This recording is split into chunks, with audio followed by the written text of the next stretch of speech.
আসসালামু আলাইকুম বন্ধুরা, সবাই কেমন আছেন? আশা করি ভালো আছেন। যে যেখানে আছেন সুস্থ আছেন। আল্লাহ তাআলার অশেষ রহমতে আমরা সবাই ভালো আছি। তো প্রতিদিনের মতো আবারও নিয়ে আসলাম নতুন একটি ব্লগ। দেখতেই পাচ্ছেন বন্ধুরা, দেখতেছেন আপনারা চাইলে বাজারে গেছিল, বাজার থেকে কিছু হলুদ আনছে। বাবা রে বাবা, হলুদের যে কি দাম! আর এই যে আনছে মরিচ। এই মরিচের যে কি দাম, মানুষ যে কি খাবে কি বলতে পারি না। তা ওরে বাবা, এত দাম হইলে মানুষ না খেয়ে মরে যাবে। দেখতে পাচ্ছেন এক পা মরিচ কয় টাকা জানছে যেন? 150 টাকা না 125 টাকা যেন নিছে এক পা মরিচ। আর এই যে হলুদ আনছে 1 কেজি। তো ওগুলো দেখি ভিতরটা কেমন, জানি না কেমন হইব হলুদ।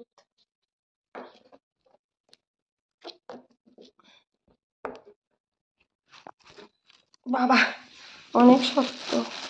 হলুদটার ভিতরে দেখা গেল লাল লাল।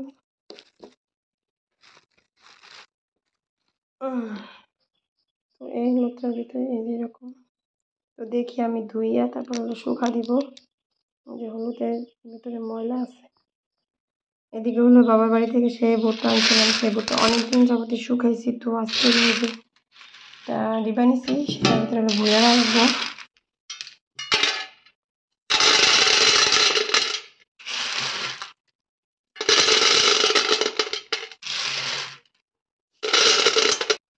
ভুট্টাটার ভিতরে হলো ভরা হয়ে গেছে, এখন ঢাকনা দিয়ে ঢেকে হলো রেখে দিব।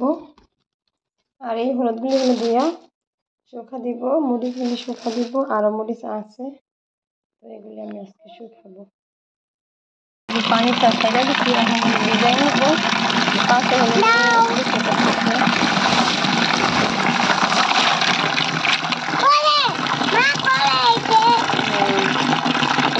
অনেক ময়লা থাকে।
তো এদিকে আমি মরিচগুলি শুকাতে নিচ্ছি, দেখতে পাচ্ছেন। আর হলুদটা তো ভিজাই রেখে আসছি, হলুদটা শুকাবো। হলদিগুলি ধোয়া হয়ে গেছে, এখন আমি শুকাতে নিয়ে যাব। বেগুন গাছে আবারও মাশাআল্লাহ দিলি বেগুন আসছে।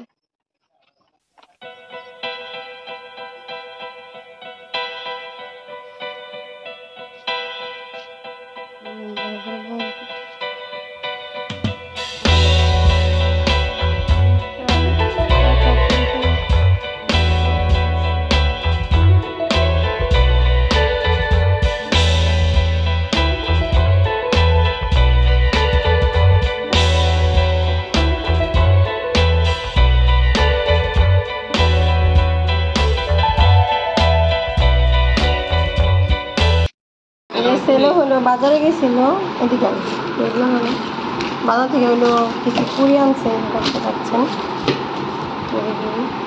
আর আছে জাল। কদিন যাবতীয় আমার পুরি খাইতে ইচ্ছে হইতেছে, তো বাজারে যায় না, আনতেও পারে না। তো আজকে নিয়ে আসছে, জয়পাড়া গেছিল, জয়পাড়া থেকে নিয়ে আসছে।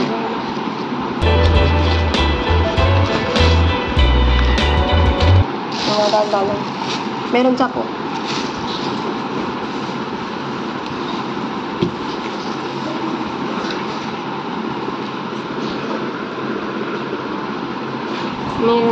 পুরিগুলি লাড়তেছে না নরম, ডালগুলি লইতেছে। এই ডাল দিয়ে পুরি হয়তো অনেক মজা লাগে। তো এটা তো আর ঢাকার শহর না, এটা হলো দেশগ্রাম হোসেন নাসর, যখন তখন খাওয়া যায় না, মনে চাইলেও আর নিয়ে আসলাম খেয়ে নিলাম তা না, সময় নিয়ে আনতে হয়। আবার বাজারে কিছু সময় যাইতে ইচ্ছে হয়, কিছু সময় হয় না। আনলেও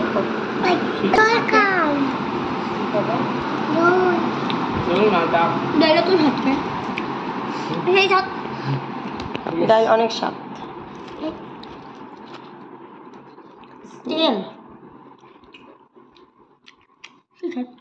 বিসমিল্লাহ, কেউ তো কস না বিসমিল্লাহ। আস্তে আস্তে খাই, আমি করে খাইনি কেউ, বোকা মেয়া। যে আপনি সিরে তারপর ডাল ভরায় তারপর খাইতে হয়। ধরো তেল ভরা পুরির ভিতরে।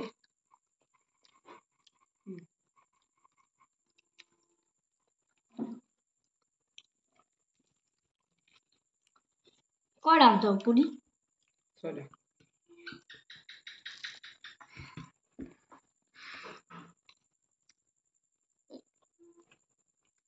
তোমরা খেতে থাকি, সঙ্গে থাকেন। হ্যালো বন্ধুরা, দেখতে পাচ্ছেন আজকের রান্না।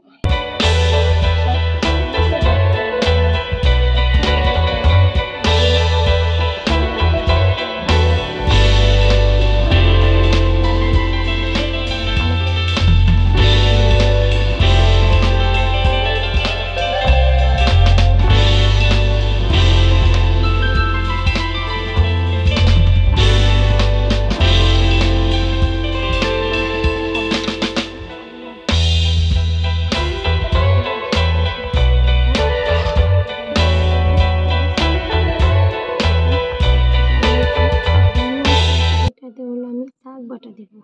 তো শাক বাটা দিলে অন্যরকম একটা ফেভারিট চলে আসে।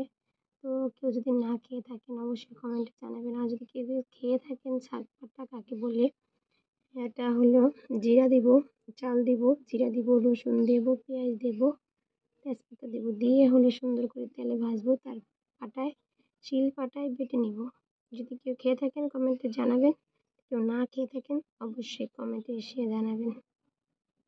তো আজকে কী রান্না করি, কীভাবে রান্না করি তা অবশ্যই আপনারা দেখবেন, আমার সঙ্গেই থাকবেন। তো ছেলে হলো নামাজ যাইতেছে, উজু করে নিচ্ছে, মুখটা হাতটা মুছা নিতেছে লুঙ্গি দিয়ে। তো সে গোসল করে রোদে রাখছে লুঙ্গিটা।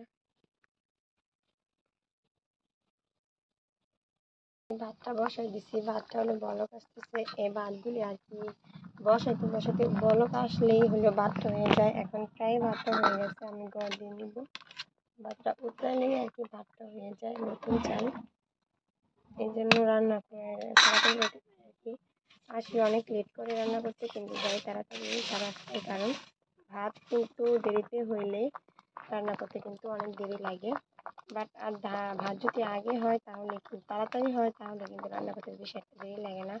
ভাজি রান্না করতে বেশি দেরি লাগে না, তরকারি রান্না করতে বেশি দেরি লাগে না। ডালটা মশারির ডালটা রান্না করতে অনেক সময় দরকার। তো ভাতটা বলক আসতেছে, ভাতটা হয়ে গেছে। আমি এখন মাঠটা গেলে নিব, তারপর আপনার সাথে আবারও দেখাবো, কথা বলবো। এখন কিছু পানি বসাইছি, পানির ভিতরে এখন যে ডিমগুলি আর হলো পেঁপে আর আলু দিয়ে দিই, যেমন ডিম আর আলু। তো ডিম 4টা হলো আমি আগে দিয়ে দিলাম, তারপরে আলুগুলো দিয়ে দেবো সাইড করে, কারণ ডিমটা হইতে তো সময় লাগবে। তো আলু আর ডিম একসাথে সিদ্ধ হয়ে যাক তাহলেই ভালো হবে, তার জন্য আমি একসাথে দিয়ে দিই। তার ভিতরে একটু লবণ দিয়ে দিলাম, কারণ ডিম আর পেঁপে সিদ্ধ হলে এটার ভিতরে লবণটা নাও ভিজতে পারে। দিয়ে দিলে একটু লবণটা ভিজবো, স্বাদটা একটু অন্যরকম হবে। তো এখন আমি দিয়ে দিলাম, ডিম আলু সিদ্ধ হয়ে যায়। শাক ভাজিটা হলো হয়ে গেছে,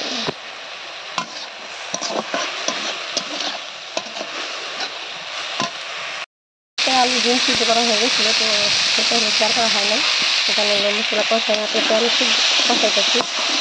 আমি জোরের জন্য পানি দিতে গেছি, একটা ডিম দিতে আর বেশি লা হলো, লা হলে ডিম।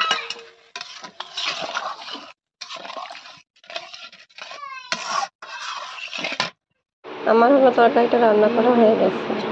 ভালো লাগলে অবশ্যই লাইক দিয়ে দেখা শুরু করবেন আর সাবস্ক্রাইব করবেন, আমার পাশে থাকবেন। সবাই ভালো থাকবেন, সুস্থ থাকবেন। আল্লাহ হাফেজ, আসসালামু আলাইকুম।